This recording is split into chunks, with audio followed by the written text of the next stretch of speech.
Good evening, ladies and gentlemen. Hope everybody's well. Um, we're gonna get into a few topics today, but before I really get into my podcast, I want to give a real big birthday shout out to my son Brenton Flowers. I love you. Happy 26th birthday. If you don't know, y'all, that's my middle child. That's my middle boy. So y'all give him a go on to Facebook and wish him a happy birthday. He turned 26 today. I want to let that be the first thing that I get out today. Um, Hope everybody enjoyed this beautiful day that we had today. The weather was nice. Um, I got a couple of topics that I will be getting into today.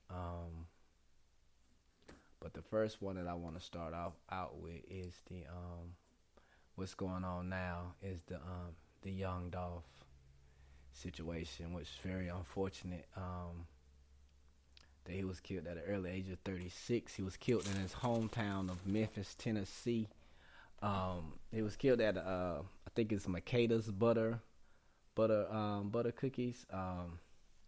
Dolph did a lot in the community. He also he donated I think $25,000 to his former high school. I think it was Hamilton High School. Um, his first studio album was released in 2016. Everybody already know it was the King of Memphis, which had his number one hit, "Get Paid." That was one of my songs too. So rest in peace to Young Dolph. And I think just Monday he was at the West Cancer Center is near Memphis with him and another fellow rapper Key Glock, where they gave out 200 turkeys. He had a lot of incidents back in 2017 in Charlotte. He was targeted by rapper Black Youngster, who they accused him of firing 100 shots into his SUV in downtown Charlotte. So it's gosh, man, this violence has got to stop. I mean, at some point we got to really wake up and realize what's really going on. It's too much black on black crime. It's getting to the point to where it's ridiculous. I mean, I just don't know all this. I mean, it seems like violence is a thing within our community, and instead of us coming together and learn how to work together and grow and build as a unit, as one, we quick to tear each other down instead of building each other up, and it's sad. I just don't understand it. I really don't. I hope everybody tune in, because like I said, I am live, and what you need to do if you want to interact with me, you have to click on the link, and I think you have to create a profile, which is just give an email address and your password and create a password. And that way you can click on the link, and instead of listening, you can also interact. I will be using this platform more often than I will be using my other one. I think on Sundays I will be going, video live. The rest of the days I will be on this one right here. Like I said, man, that's the thing with Young Dolph. It really don't sit right with me. It just really don't. And I tell these young guys, man, like it comes a time you can leave from the streets and not really leave the streets, if you know what I'm saying. Sometimes the streets will follow you, all depending on the things that you have done within the streets. I mean, that's what I was talking about the other day about our decisions, man. We just got to make better quality decisions, man. It's getting outrageous. It's really getting outrageous. And also, I want to throw this in. My sister is actually, she's in the air on the plane now. She's flying in from Canada. When we first found out that we had another sister, it was about 2 years ago. When she started inbox me, asking me questions about our dad. But we got all that worked out, and she ended up flying here. Me and my sister Talita, we picked her up from Charlotte, went to the beach, hung out. She was here for about a week. about a week, and she went back to Canada, and then that's when Corona hit. So if anybody know anything about Canada, they shut the borders down. They won't let nobody in, nobody out, basically. So when they finally opened the borders back up on the 8th of November, she inboxed me that morning. I was at work, and she shared the article where they was opening the borders back. And this was probably about 8:30, 9 o'clock. And I lied to y'all not. By 12:30, chick had done booked her a flight to Charlotte. So Talia will be picking her up from Charlotte Douglas Airport tonight, and we're gonna have a blast this weekend. We're gonna have a blast. You know, it's been 2 years since we've seen our sister, and you know, when we finally got a chance to connect with her, you know, the COVID hit. We'll be sharing the link one more time, and I want y'all to actually click on this link.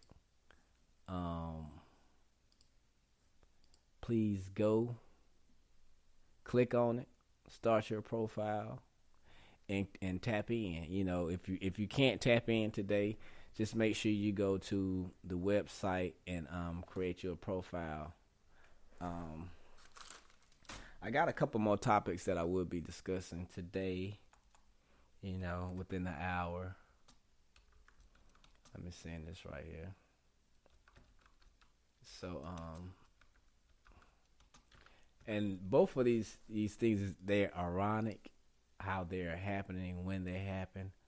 One is an execution, one is an exoneration, which is crazy to me. But, you know, that's the world we live in. So it's just crazy.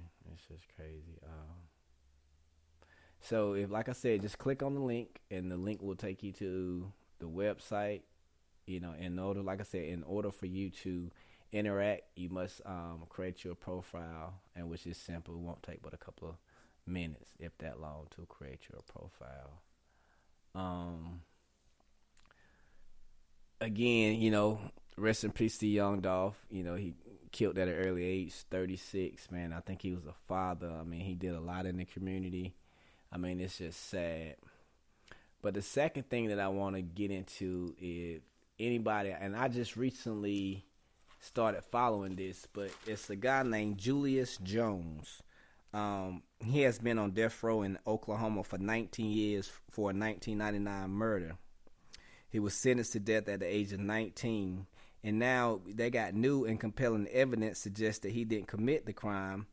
And also, there are more than 6.3 million people have signed a petition on his behalf, you know, supporting, you know, Mr. Jones in his fight to prove his innocence in the murder. And he killed the dude, Paul Howell, who was a businessman from Edmonton, Oklahoma, which I please forgive me, but I haven't did my research on him yet, but, you know, I will. His execution is scheduled for tomorrow, November the 18th. And it's a couple of facts I've been once I found out about it, and I started, you know, researching some of the stuff, and I found a lot of things. One thing that I found out is Mr. Jones, he was at home having dinner with his parents and his sister at the time of the murder, you know, but his legal team failed to present his alibi at his original trial. You know, his trial attorney did not call Mr. Jones or his family members to the stand, which I don't get. To me, I don't get that. Like, if I'm on trial for murder, yes, I want to get on stand and I want to tell my side. You know what I'm saying? That didn't sit right to me. And the second thing that I found out is that Mr. Jones did not match the description of the person who committed the crime, was provided by one eyewitness. They said the person who killed Mr. Howell was described as having 1 to 2 inches of hair, but Mr. Jones bald-headed. Like, how? You know what I'm saying? So they probably say, oh, I don't know if they're trying to say he cut his hair, attention and respect. There was a 22-month investigation conducted jointly by the Manhattan District Attorney's Office, and lawyers for the two men found that prosecutors and two of the nation's premier law enforcement agencies. Again, two of the nation's premier law enforcement agencies. the Federal Bureau of Investigation and the New York Police Department, they withheld key evidence that, had it been turned over, it would likely have led to these men's acquittal. I mean, so now that these men are being acquitted, are y'all going to go back and press charges against the people that withheld this information? I highly doubt it. And to say the two men at that time, they was at the time of the killing, they was known as Norman 3 times Butler and Thomas 15 times Johnson. You know, they spent decades in prison for the murder, which took place February 21st, 1965, when 3 men opened fire inside the crowded Auburn Ballroom in Manhattan as Malcolm X was starting to speak. The case, they say the case against them was questionable from the beginning, and in the decade since, historians and amateur investigators have raised doubts about the official story. There's a couple of documentaries about, you know, Malcolm X's murder, which you can go watch them.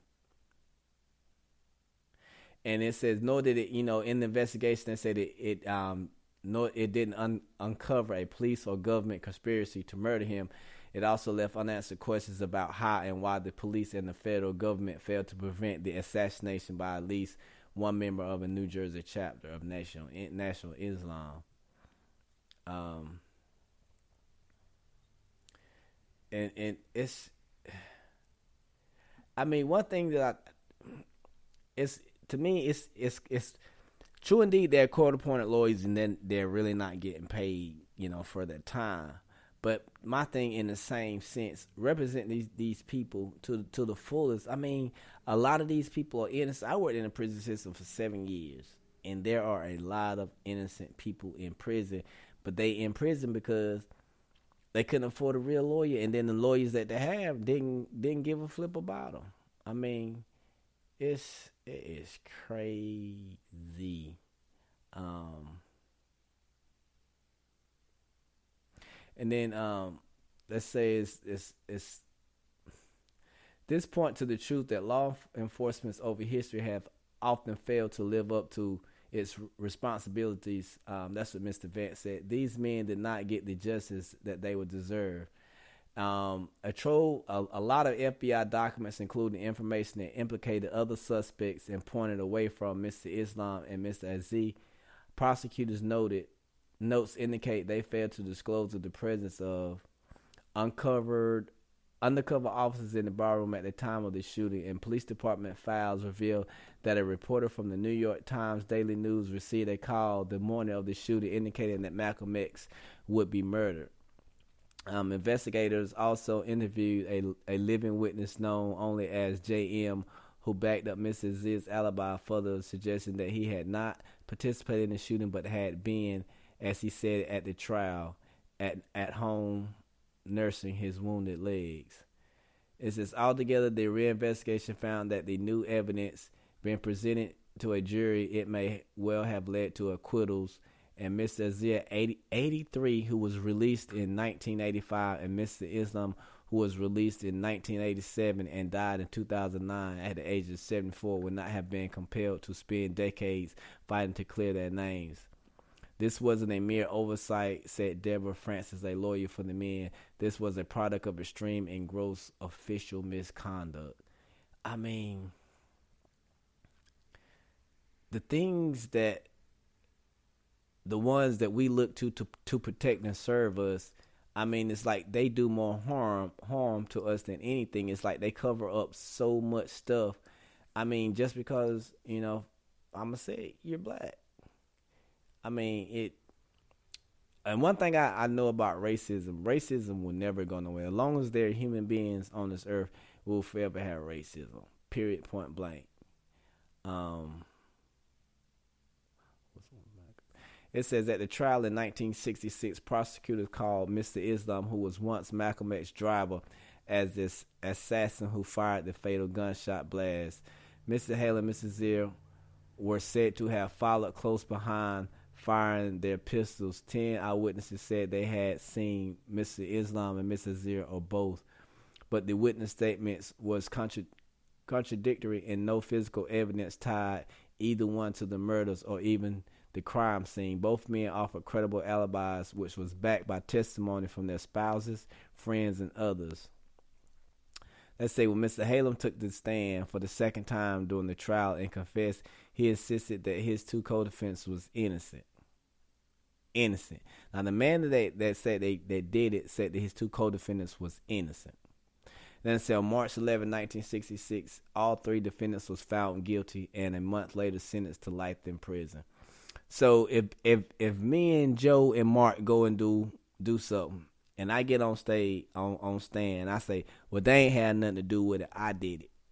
So why not drop the charges against him and just charge me? I done already, you know what I'm saying? I done already admitted to it. I admitted that I did it, that they ain't have nothing to do with it. I mean, and then this is the craziest. I didn't know this. It said the assassination of Malcolm X followed 3 years later by that of Martin Luther King Jr. That's crazy. That's crazy.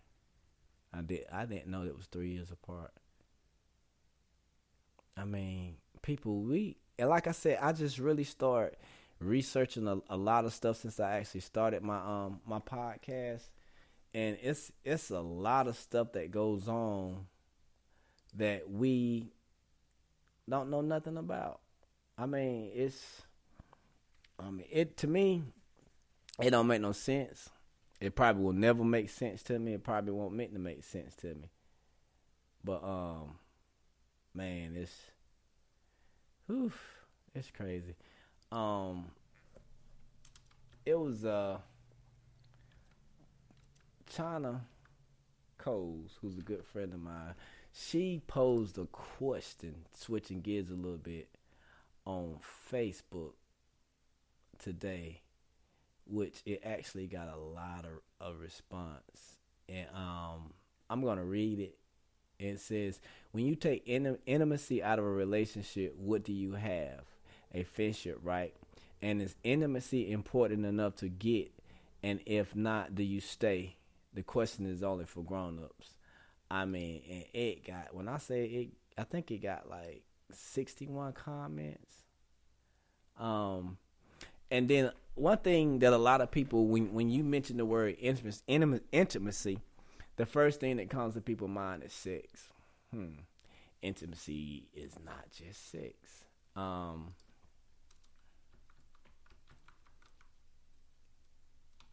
Intimacy is when you spend that quality time with that person to get to understand that person. And you know, the Bible, it also speaks with intimacy with God.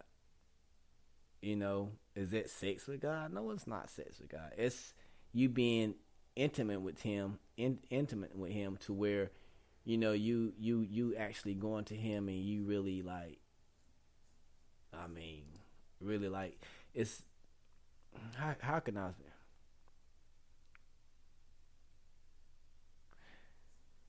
to me, how can I put this where y'all can understand it and not take my, but anyway, y'all gonna take my word out of context anyway. But intimacy is defined as a close familiarity or friendship, closeness. We all long for unconditional acceptance and closeness. We want to be cared for, known, understand, and loved for who we are. That's intimacy. Intimacy is not sex. I mean, I don't understand why people take intimacy and just think it's sex. It's not. I mean, do y'all want me to get, I mean, I just gave y'all the definition. I mean, not one time did I say the definition. If I said the definition of intimacy was sex, I said it's a close familiarity or friendship, closeness. That's you being close together, you coming together as one. It's not just sex. But I thank China for that post. That was a real good post. And like I said, she got a lot of comments on it. And if you want, y'all can go back to her page. I'm not gonna read some of the, I'll read some of the comments. one comment, which was mine. I'm gonna read mine first. I don't care how y'all feel.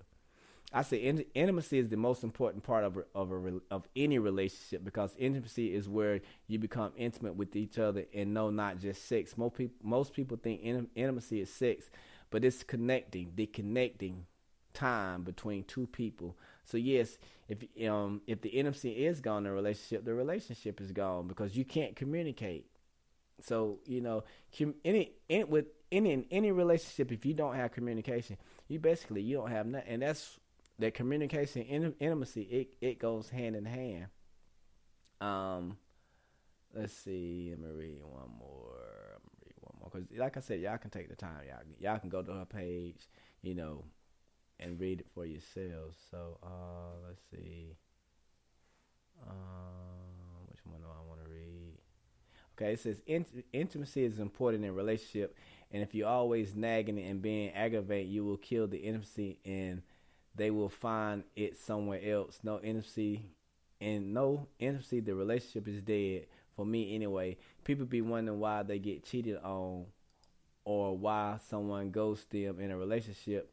There are a lot of reasons. One being they're aggravating as hell, whining and nagging and arguing all the time. Nobody wants that. If I'm not feeling love or don't want to give love, I'm out. And that's true.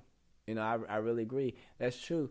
A lot of people there's a difference between nagging and actually going to that person that you're with and letting them know, okay, well, you did this today and that rubbed me the wrong way. To me, that's not nagging, because a person can't change what they don't know. And that goes back with the intimacy part, is that communication part. When you communicate and you letting that person know, how your day was, that communication is key. In communication, it goes with intimacy, not sex.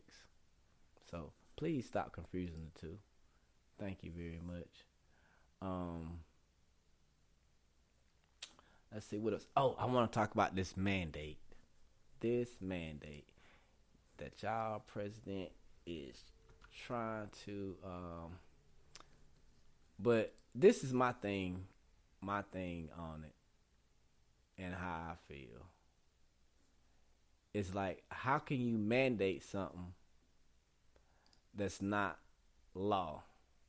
And then he was trying to get OSHA. I'm just reading here. OSHA suspends enforcement of COVID-19 vaccine mandate for businesses. Thank you. I appreciate that. And see, he was trying to get OSHA to, in which people, if you don't know what OSHA is, it's the Occupational Safety and Health Administration. It says OSHA is suspending enforcement of the Biden administration's COVID-19 vaccine mandate for large private businesses after the Federal Appeals Court upheld a stay on it last week. OSHA said in a statement published on its website Friday night that while it is confident in its power to protect workers amid the pandemic, it is suspending activities related to the mandate, citing the pending litigations. The court ordered that OSHA take no steps to implement or enforce the emergency temporary standard until further court order. While OSHA remains confident in its authority to protect workers in emergencies, OSHA has suspended activities related to the implement and enforcement of the ETS pending future developments in the litigations. It says President Biden announced in September that the administration was rolling out a new rule that would require all private employees, you remember, with 100 or more employees, to mandate vaccines or weekly testings for all personnel, and guideline that has the potential to impact nearly 80 million workers. 80 million workers. And y'all sitting there wondering why a lot of these stores is empty now, because they got all these containers sitting out there in the ocean that ain't nobody want to go get, all because of this COVID. I mean, and it says earlier this month, the administration set January 4th as the deadline for qualifying private employees to start mandating the vaccine or require weekly testing. The rule was developed by OSHA. In a 22-page ruling last week, the 5th U.S. Circuit Court of Appeals wrote that the administration's COVID-19 vaccine and testing mandate was fatally flawed, and ordered that OSHA not enforce the requirements pending adequate judicial review of a motion for a permanent injunction. It says the court said OSHA should take no steps to implement or enforce the mandate until further court order. I mean, like, how, and again, I say, how can you mandate something that is not a law? That is not law. I mean, and which I'm a truck driver. That's my occupation. And we had a meeting a few months back, and they was talking about that some companies would go to a mandatory vaccine, and they was saying that they can't control who comes through the front door, but they can control who comes through the back door making deliveries and stuff. So, in short, they was saying if we're not vaccinated, then we could either lose our job or have to work in the warehouse. In which I think, the whole while they was sitting there conducting the meeting, the thing that was running through my head again was, how can y'all mandate something that is not law? I mean, you can't. And one thing about this COVID-19, this vaccine is, I'm 45 years old. I've been around a little while. I have never witnessed nobody getting paid to go take a vaccine. Nobody. And then not only were they paying the people that go get the vaccine $100, say for instance, if I took you to go get your vaccine, you're going to get paid $100 and they're going to give me $25 in gas for bringing you. Like, that don't make no sense. It really don't. And another thing about it, it's just like the flu vaccine, the flu shot. You have to get the flu shot once a year. Okay, so you're going to tell me if I get this COVID-19 vaccine shot, they don't even know how long it's going to last. Then you got to get a booster shot behind it. I mean, people, y'all need to do y'all research. Y'all better stop going off what people tell us and actually research stuff for themselves. The word said, "Study to show thyself approved." That don't just mean study the Bible. That means everything. Study to show yourself approved. I mean,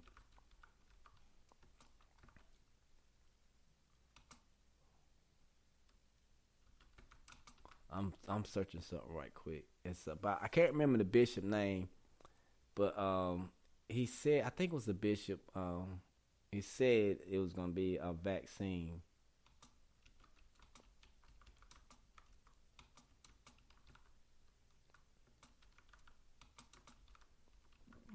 I can't remember who. I can't even see.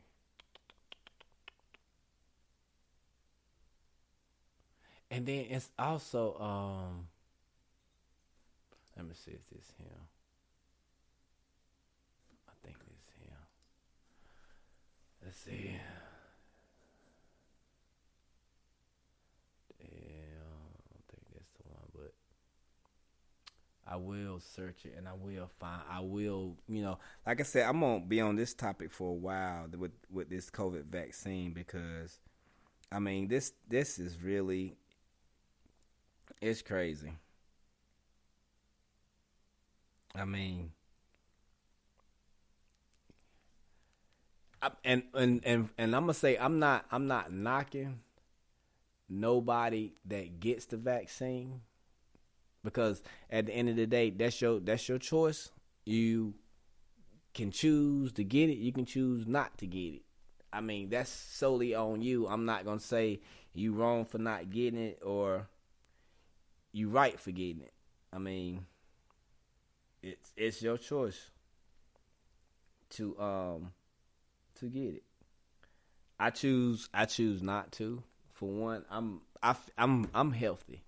I can't tell you that. Well, yes, I can. The last time I went to the doctor, I ain't even gonna lie. I can't really say what I was trying to do because it might come back. But anyway, that's the time I went, and I was going because I was having like little spells, but it came from mental stress, working at the prison, mental stress. I was mentally drained. That's what it came from, mentally drained, and what was going on. They were doing too much. To be honest with you, I'm gonna say that, and I'm gonna leave it at that. So, I'm not one who goes, run to the doctor every time something hurting, because one thing I know about medicine, it will heal one thing, and it would tear something else up. I mean, it's just, I mean, I want to find all service members will have to be vaccinated, and it's just, I'm gonna find out who this bishop was. Like I said, he said all of this stuff was gonna happen.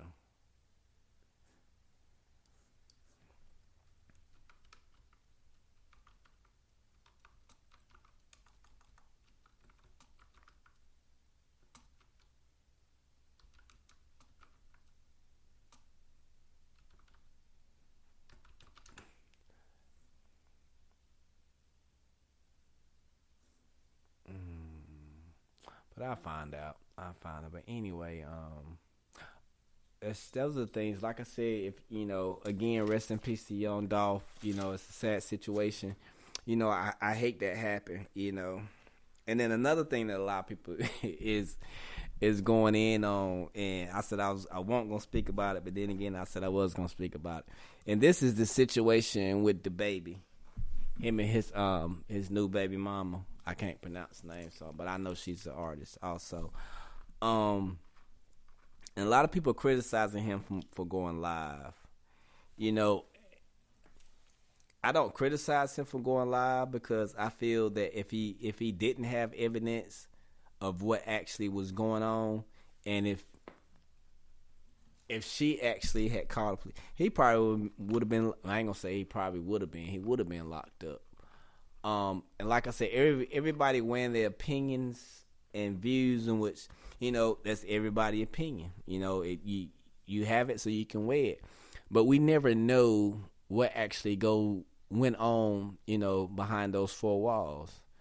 I mean, a lot of people, you may look at a book, but you not know that book until you open that book up and you start reading it. People can look one way, and then when you finally open that person up and really find out about that person, you like, but whoa, wait a minute. Something ain't right. I thought, no, that's the thing. It ain't for you to think. You need to start knowing and finding out. And again, like I said, you need to start doing your research on things. I mean, you just don't. I have never been a person to go off of what somebody tell me.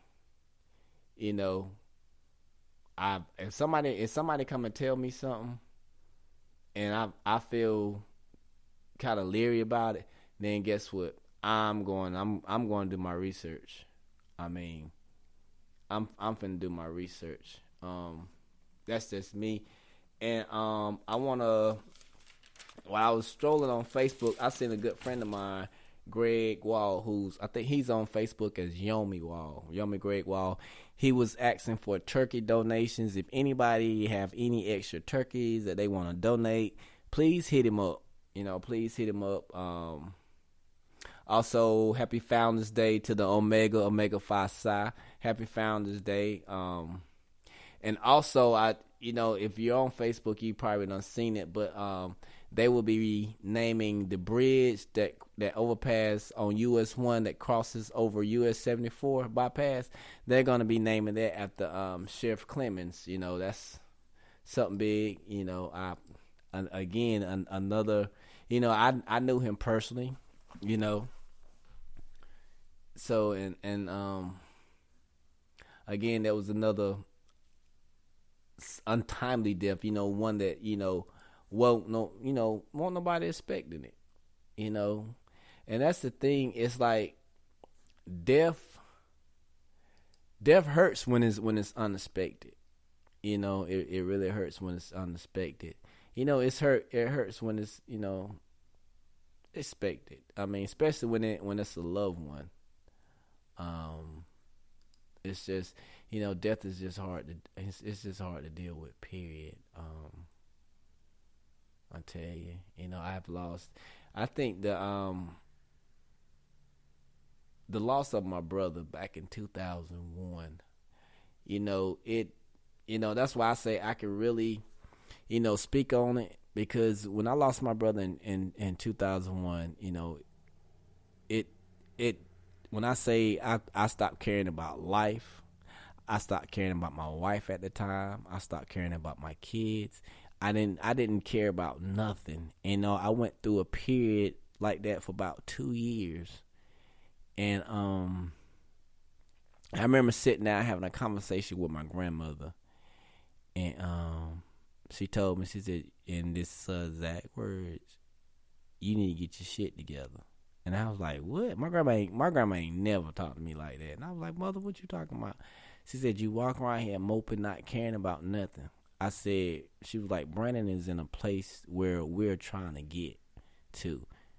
And she said, did you think that he would want you walking around moping like this, not caring about nothing? She was like, you don't even care about your kids right now. She said, that's sad. And for my grandmother to say that to me, and I'm let y'all know I'm a very transparent person. I'm not a social person. I'm very private, but I don't hide the things that I have done or things that I've been through, because people that know me, they know that. But I mean, we all go through stuff, and mental illness is real. I mean, it's real. You never know what a person is going through. I mean, instead of us always, talking down or talking bad about a person, what I'm saying? If you see somebody going through, or even if they're not going through, just say something nice to them, because you don't know what's going on in that person's mind at that time, and you could come at them the wrong way, and then 5 minutes you get a text, such and such done killed themselves. Like, I mean, things happen like that, and then especially how things are going on today, in today's time, man, it is crazy. I mean, even down to this generation that we got coming up now, man. This generation is so lost. So lost. Like when I actually initially started these podcasts because that's what what my target was to really reach these young males and to come down to their level for a while and to see what's going on and to see why. And I personally feel that a lot of them that was raised by single moms, no dad, no male figures around, and then the male figures that they had was the ones that was in the streets. And it's a shame that the streets show these kids more love than they family do. And it's real. Family ain't family no more. We don't show love. I mean, and now that saying family will hurt you worse than anybody, that saying is more true now today than the first time I ever heard it. Because family will hurt you dearly. I mean, instead of lifting you up, they will tear you down and then stomp on you while you down. And that's sad. But I mean, we have really got away from the values that I was raised in, and I tell people I was raised on Long Drive. And now people talking about Long Drive this, Long Drive that. It ain't Long Drive, it's the people. It's these people. And you got parents that are trying to be their kid's friend. And I say this all the time. You can't be a parent and a friend. You either gonna be that friend or you gonna be that parent. I choose to be that parent. Yes, I cut up with my boys. I sure do. I cut up. But that smoking, drinking, partying with them, turning up with them, no sir. I'm not finna do that, because once you start doing that, your kids lose respect for you. And if a child can't or don't respect their parents, what makes you think they're going to respect somebody out in the streets? It's not going to happen. It ain't. Period. It's not going to happen.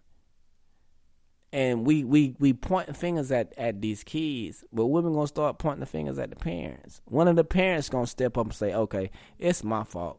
When little Johnny was growing up, the TV raised him, the video games raised him, everything raised him except for me as a parent, because I was too busy trying to live my best life, so to speak. And everything and everybody else raised your kids besides you. Now you wondering right now your kids is running around throwing up gang signs and pulling out gats and busting shots at one another. Truth be told. It is what it is. You can hate me, you can love me. It don't matter. I'm gonna speak how I feel, regardless. That's how I feel. It goes back to the parents. We was supposed to raise our kids. You know, you got these kids playing all these violent video games, and now you wonder why these little kids is bringing guns to school, because they sit there, ain't never played the game, but they sitting there playing Fortnite or whatever, and I don't know what the game's about, but I will find out what the game is about. But I had my my godson here with me one weekend because we was going to the state fair. And they was wanting to play Fortnite. And I was like, negative. Yeah, you ain't gonna play that here. You're not gonna play that here. That's violent. And that's teaching kids. The Bible says, mind your gateways, your eyes and your ears. Your eyes and what you hear and what you see. Those are the ways to your soul. And when we start listening to all this negative stuff and watching all this negative stuff, it gets into our spirits. And guess what? We start doing negative stuff. Because now that's what's in us. That's what's in us. Because that's what we listen to and that's what we're seeing. Period. I mean, take it how you want to take it. But it is what it is.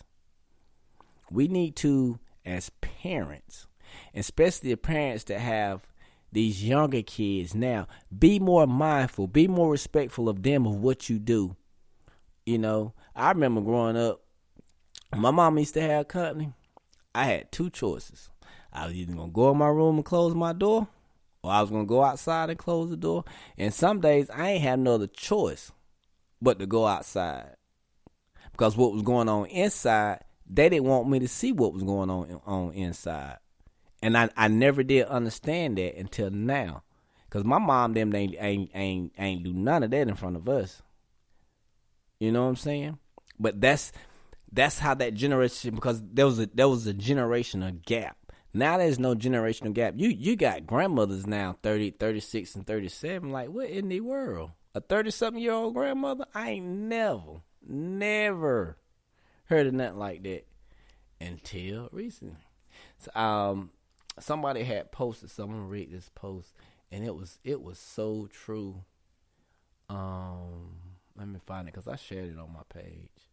Here it is. It says, "Saw this is so true. I'm a Generation X. Anyone who was born between 1965 and 1979, which I was born in 76, we are the last generation that played outside until dark. We was the first to play video games and the last to record songs off the radio onto a cassette tape. We love roller skating on Fridays and Saturday nights. We survived the 80s with big hair and the era of extravagant everything. We took walks with friends without worrying of being taken. We watched cartoons on Saturday mornings while eating a bowl of cereal. And as soon as them cartoons went off, oh yeah, it was outside all day. We programmed the VCR before anyone else.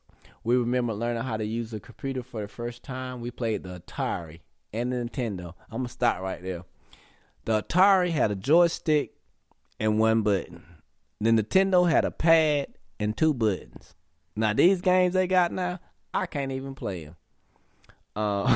They got too much going on. And we are the generation of Soul Train, Gilligan's Island, Dukes of Hazzard, Scooby-Doo, Charlie's Angels, Wonder Woman, Little House on the Prairie, Happy Days, and Good Times. All good shows. We traveled in cars without seatbelts or airbags, rode in the back of pickups, and lived without cell phones. Check this out. Live without cell phones. How many people can live without their cell phone now? Yeah, I know. Ain't no need to raise no hands. And that's crazy.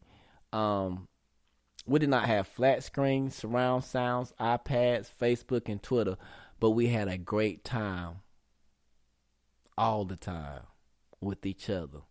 We are definitely a different breed. And that's so true. That's so true. That's very true.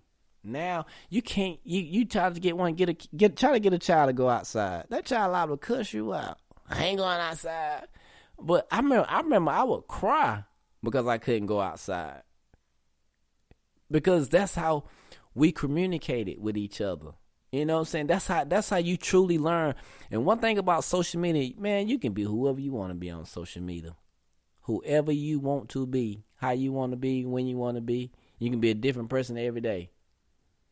So I know some people got 2 and 3 pages. So I guess they live 2 or 3 different lives. And you get to the point to where you start doing that, that's how you lose who you are. Because you don't even know who you are no more. Because you pretending so much for different people, for the social media. The World Wide Web. Again, what we watch. It's crazy. And people don't realize Lucifer is the prince of the airways. Let me say that again. Lucifer, Satan, is the prince of the airways. Okay? Just like how and the thing is, it's all about how you utilize it. That's the thing. It's how you utilize it. You know, a lot of us have platforms, and we have that voice to where people pay attention and listen to what we say and when we say it. But yet and still we're reluctant to get on that platform and go against the norm because we're so worried about how and what people gonna think about us. Oh no, I'm gonna use my platform. You get, like I said, you can love me or hate me, but guess what? I'm still gonna get my paycheck every Friday. Every Friday. Every Friday I'm gonna get my paycheck. And what being that said is, don't nobody contribute to that. So why should I worry about how you feel about what I'm saying? And the thing is, you most likely you upset because what I'm saying is the truth, and I'm stepping on your toes because I'm talking about you. I mean, we got to do better. Period. If we don't do better, it's deceased, gone, deleted. That's what's gonna happen. So I mean, we gotta be mindful of the things that we do and the things that we don't do. I mean, it's just, I tell you, it's just it's crazy. And again, I'm gonna share this again, and I want to get a lot of people on here because, like I said, I have a lot of stuff that I want to talk about, and like I said, I'll be using this platform a lot. But please click on the link. Please click on the link that I'm sharing, the Spreaker link, and create your profile. And it don't take much, but you creating a email and a password. That's all you need, an email and a password. That's it. And that way we can interact. I got a what was I about to say? Emails. I already got one from Cobain. He sent me some of his music to play, which being that he was the first one, he would be the first artist that I will showcase on Friday. Which I've been knowing this kid, and majority of these kids I know. I mean, I'm not saying that I know them. I know them. I know them. I know these kids, and majority of them are good kids. I love them. Like I said, majority of them call me aunt because that's just how I go about dealing with these kids. I love them like they're my own. I have a big heart for kids, especially for males. I mean, that's just me. I've always been like that. And I'm not gonna stop. I'm not gonna stop it. But I'm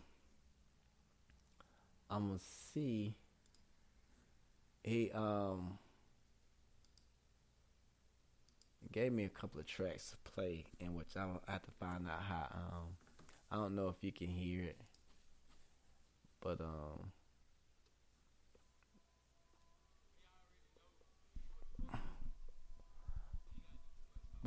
it's Cobain.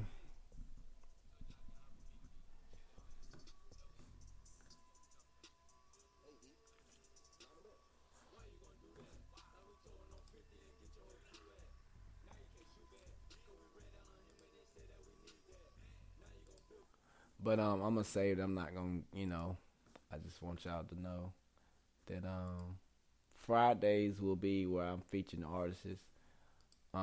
Please submit your songs to Sean Flowers at yahoo.com. That's everything's one word. SHUNGFLOWERS at yahoo.com. I think those that join, I appreciate it. I really thank you for coming on. Miss Angela, if you click on the link, and you should be able to hear. And like I was saying,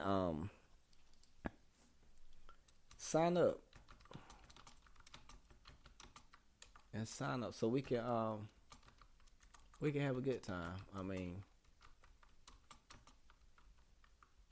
we're gonna have a lot of amazing topics.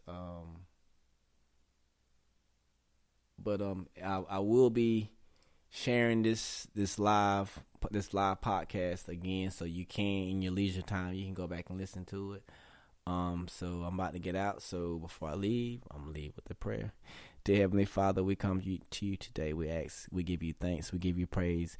We thank you for being who you are within our lives. We ask that you will continue to watch over us and bless us as we go on about our day. Lord, we ask that you protect us. Lord, we ask that you would guide our footsteps as we go along. Lord, we ask that you change the hearts and the minds of these young men that we got out here, Lord, that's running around here with no guidance. Please, Lord, help raise up men. Help raise up men that can give them strong spiritual guidance that can lead them in the right way. These things that we ask in your Son, Jesus Christ's name. Amen. All right, I'm out. Y'all have a good one. I'm gonna be honest. I just told y'all earlier that my sister's in town, so I will probably be back on Monday at 6:00 because I got a lot going on this weekend.